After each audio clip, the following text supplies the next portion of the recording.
আমরা দুর্নীতিগ্রস্তকে নির্বাচিত করব, আমরা সন্ত্রাসীকে নির্বাচিত করব, আমরা চাঁদাবাজকে নির্বাচিত করব, তাহলে আমরা কেমন করে প্রত্যাশা করব দেশে সুশাসন আসবে? ভালো মানুষের শাসন যদি প্রতিষ্ঠা হয়, আমার মনে হয় দুর্নীতি দমন কমিশনের মতো এরকম কমিশনের দরকারই হবে না। নির্বাচন নিয়ে আমরা আমাদের স্ট্যান্ড খুব স্পষ্ট। আমাদের নিজেদের কিছু সীমাবদ্ধতা থাকলেও আমরা সবাই স্বীকার করি যে দুর্নীতি এই দেশকে বৈষম্যের দিকে নিয়ে গিয়েছে, দুর্নীতি অপশাসন টেনে এনেছে।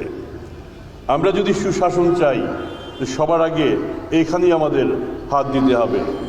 শাসন কারা করেন? শাসক কারা?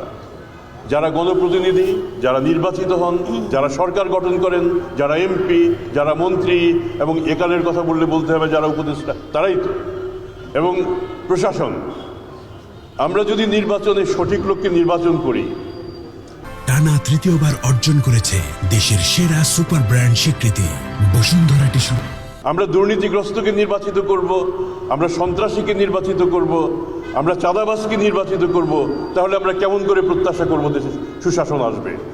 এই দায়টা জনগণের, যে আমরা সঠিক লোককে নির্বাচন করব, যারা দুর্নীতিবাজ নন, যারা সন্ত্রাসী নন, যারা চাঁদাবাজ নন, যারা কল্যাণের কথা বলেন, যারা জনগণের জন্য কাজ করেন, তারা যদি ক্ষমতায় আসেন, আমি দলমত নির্বিশেষে বলবো, সত্যিকার অর্থে আপনারা যদি ভালো লোককে নির্বাচিত করেন, তাহলে দেশে ভালো মানুষের শাসন প্রতিষ্ঠা হবে।